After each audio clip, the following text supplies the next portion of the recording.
오늘 아침 우리에게 주시는 하나님의 말씀은 욥기 19장 25절, 26절입니다.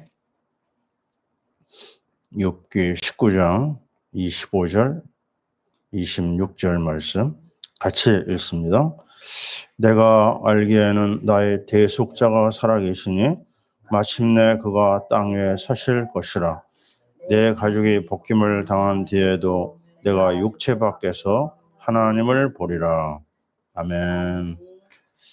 자, 우리는 위기를 이기는 7가지 비밀 말씀을 주일날 받았고요. 월요일날 우리 첫 번째 말씀을 나눴죠.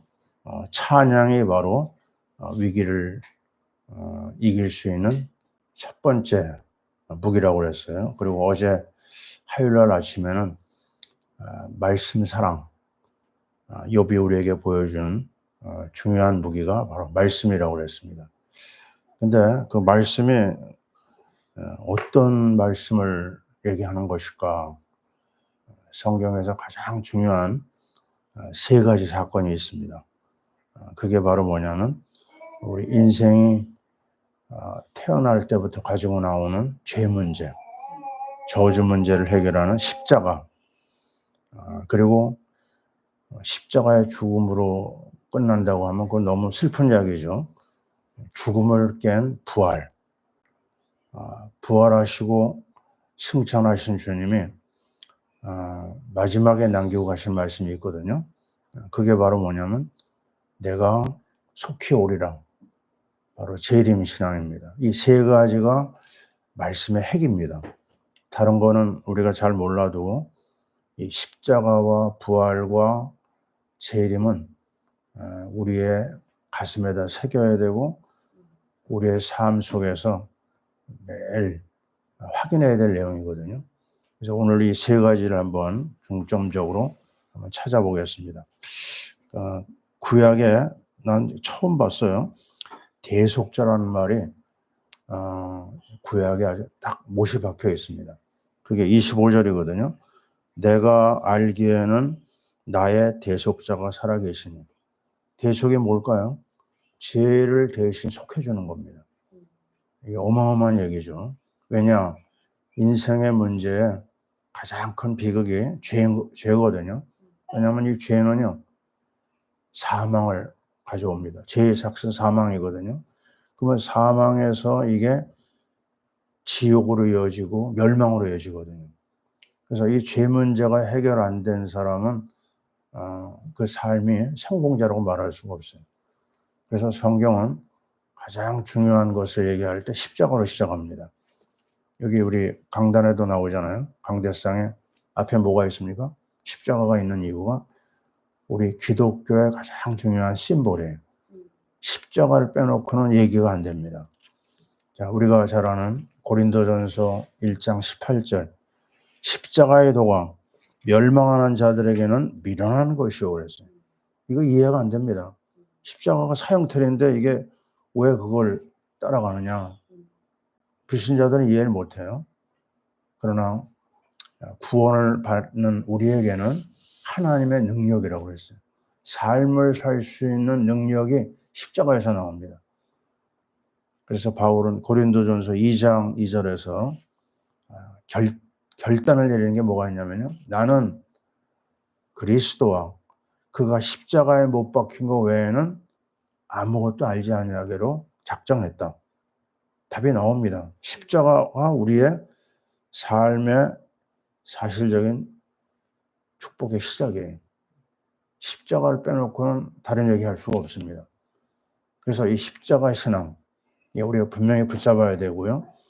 그러면서 또 한 가지 우리가 알아야 될 부분은 갈라디아 1장 4절에 이렇게 나와 있어요. 그리스도께서 이 악한 세대에서 우리를 건지시려고 우리 죄를 대속하기 위하여 자기 몸을 주셨다. 우리 몸을 주셨어요. 우리 몸을 완전히 죄와 저주에다가 내던져 버렸습니다. 그래서 엘리 엘리 라마 사막단이라는 말이 그래서 나온 거 아니에요? 나의 하나님 나의 하나님 어찌하여 나를 버리셨나이까? 버리셔야만 돼. 왜요? 우리의 죄 문제, 우리의 저주 문제를 주님이 뒤집어 쓰시면서 우리에게 사죄와 정말 하나님의 은혜와 공의를 주신 겁니다. 그래서 우리는 십자가를 부끄러워하지 아니하고 십자가를 사랑하고 십자가를 가까이 하고 십자가를 증거하는 하나님의 자녀입니다. 근데 두 번째는 우리에게 뭘 얘기하냐면요. 마침내 그가 땅에 서실 것이라. 재림에 대한 말씀이 여기 나오고 있어요. 먼저. 자, 이 말씀이 뭐죠? 사도행전 1장 11절에 얘기했거든요. 그 제자들이 이렇게 보는 가운데서 주님이 이제 승천하십니다. 그때 이렇게 얘기하셨어요. 너희가 본 그대로 내가 다시 오리라. 그리고 우리 계시록 유명한 말씀이죠. 22장 20절에 내가 진실로 속해 오리라 하시거늘 아멘 주 예수여 오시옵소서. 우리의 하답입니다. 주님은 오시겠다고 그랬고 우리가 해야 될 부분은요. 그 주님의 약속의 말씀을 내가 믿음으로 고백하는 거예요. 한번 해볼까요? 아멘 주 예수여 아멘 주 예수여 오시옵소서. 오시옵소서. 우리가 주님을 영접한 하나님의 자녀로서 second coming, 다시 오시는 주님을 환영하는 겁니다. 근데 이 주님의 재림에 우리 공중의 들림을 받는 그런 시간인데 믿지 않는 자들에게는 뭐죠? 이거는 어마어마한 재앙입니다. 하나님의 심판주로 오시는 거예요. 재림주와 심판주가 같습니다.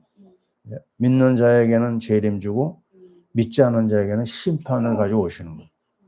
그래서 오늘도 우리는 이 십자가의 신앙과 재림 신앙을 더불어 세 번째 우리가 확인해야 될 부분이 여기 나오죠.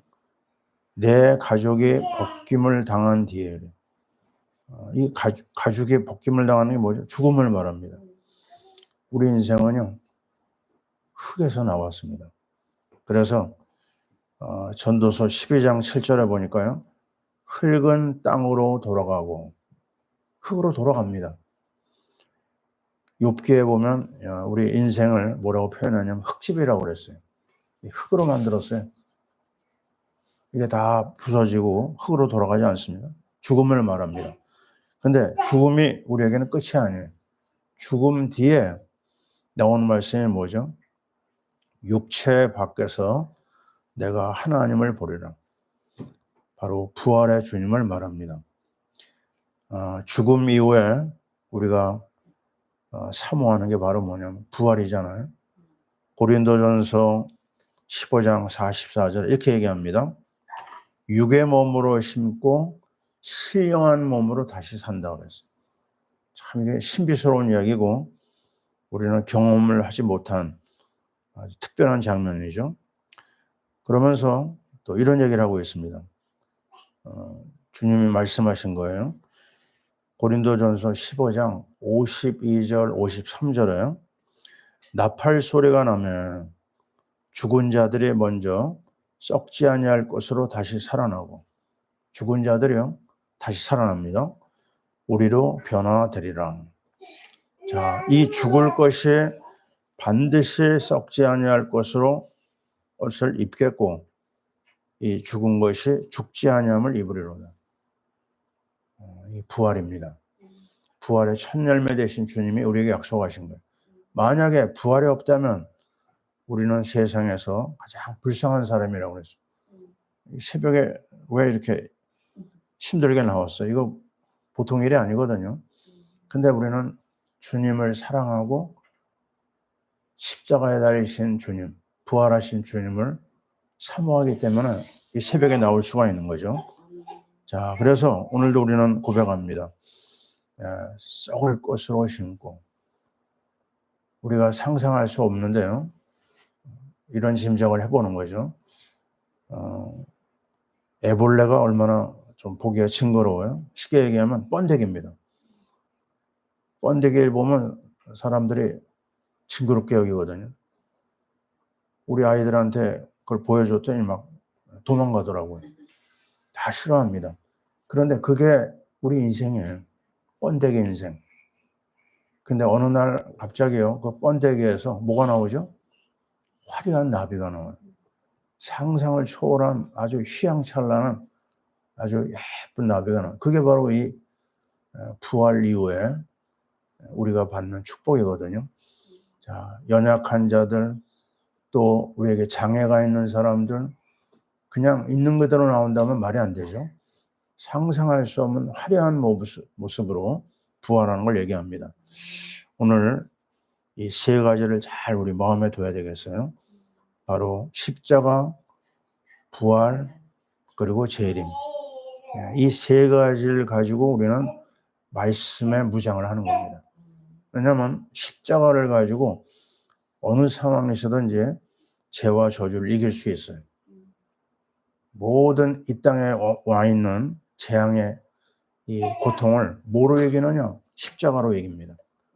또 부활의 능력으로 이겨요. 그 부활 신앙이 있고 재림 신앙이 있는 사람은요, 어떤 일이 나타나죠? 순교 상황이 왔을 때 순교를 받아들일 수 있습니다. 우리 믿음의 선배들이 왜 피를 흘리며 이렇게 죽으셨죠? 부활 신앙, 재림 신앙이 있기 때문에 그 모든 고통을 겪을 수가 있었어요. 감당할 수가 있었어요. 우리의 사랑하는, 존경하는 우리 손영원 목사님이 남긴 아주 중요한 말들이 있죠. 그 목사님의 별명이 사랑의 원자탄입니다. 왜냐면요, 이 목사님이 신사참배를 반대하다가 옥고를 치르셨거든요. 근데 하나님의 은혜로 죽지 않고 석방이 되셨어요. 이 8.15 해방 이후에 우리나라가 굉장히 혼란스러웠잖아요. 1948년에 여수 순천에서 공산 불확실로 인해 가지고 아주 큰, 아주 비극적인 사태가 일어납니다. 수많은 사람들이 죽었거든요. 근데 그 당시에 목사님이 여수에서 목회를 하고 계셨는데요. 우리말로 하면 나병이죠, 그죠? 나병 환자들을 위한 특수 목회를 하셨는데 그때 아들이 둘이 있었어요.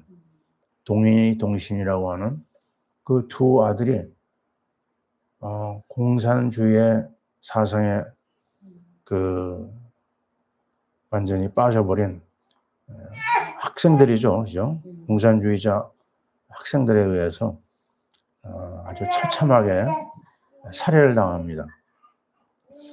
그래서 이 일에 관여된 군인들이 그 범인을 즉결 처분하도록 이제 결정이 됐는데 이 목사님이 그 사이에 그들을 찾아가서요, 그 범인을 마침내 용서해주고 데리고 나옵니다. 그리고 여러분 아시는 대로 그 범인을 아들로 삼게 되는 거죠. 그 목사님이 남긴 두 아들의 장례식에서 남긴 말씀이 있어요. 10가지 감사 제목을 올렸는데 그 중에 3가지가 있어요. 뭐가 나오냐면 두 아들이 하나들도 아니고 두 아들이 순교한 것이 너무나 감사하고 미국보다도 더 좋은 천국에 입성하게 돼서 너무 감사하고 또 이 살인자를 아들로 받아들일 수 있는 믿음을 주신 게 너무 감사하다. 상상을 할 수 없는 참 너무나 귀하고 아름다운 장면이거든요. 이유가 뭐냐? 십자가를 아신 거예요. 부활을 붙잡으셨고 재림 신앙을 가졌기 때문에. 그러고 나서 목사님은 2년 후에 6.25 때 또 북한군에게요, 총살을 당합니다. 순교의 어떤 피를 우리에게 보여주고 있거든요. 자, 우리는 이 시대가 간단치 않은 시대입니다. 자, 이번에 대통령 선거 결과가 나왔고요. 자, 우리 앞에는 어떤 일이 일어날지 몰라요. 왜냐하면 새로운 대통령이 차별금지법을 아주 적극적으로 추진하는 대통령입니다. 사람들이 굉장히 낙심도 하고 또 여러 가지 절망적인 말을 많이 하거든요. 그러나 우리는 다릅니다. 여기에 무슨 하나님의 뜻이 있을까? 하나님의 섭리가 무엇일까? 그걸 안다고 하면요, 절망할 필요 없어요. 여기서도 하나님이 일하십니다.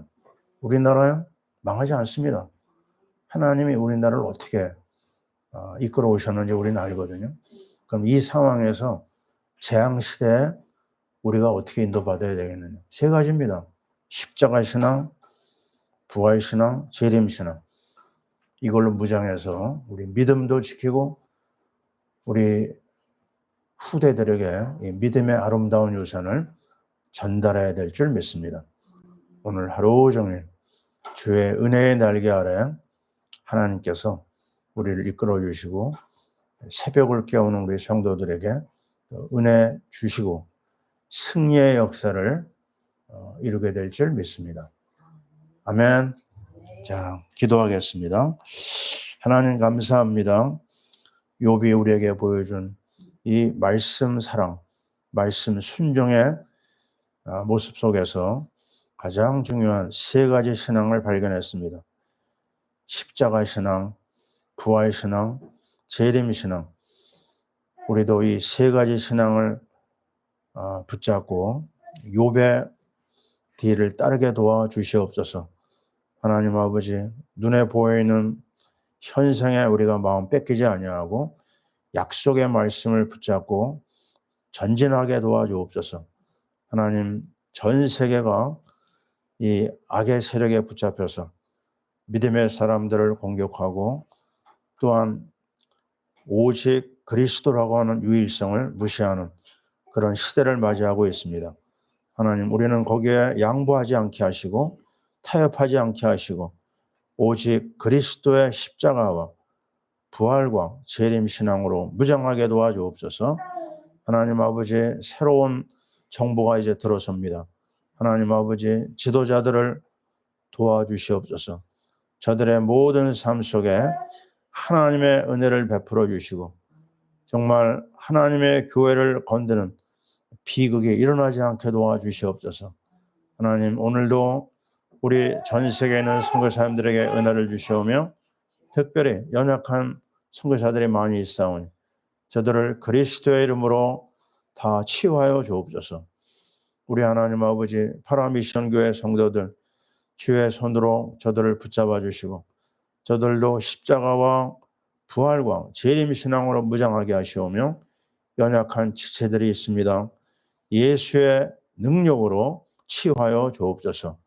하나님, 우리 교회가 미션 프로젝트를 위해서 움직이고 있사오니 그 모든 간구에 응답하여 주시옵소서. 오늘 하루도 주의 은혜 가운데 승리할 줄 믿사오며 성령 충만을 주시오며 이 새벽을 깨우는 주의 자녀들, 어린 심령들까지 하나님이여 저들을 축복하여 주옵소서.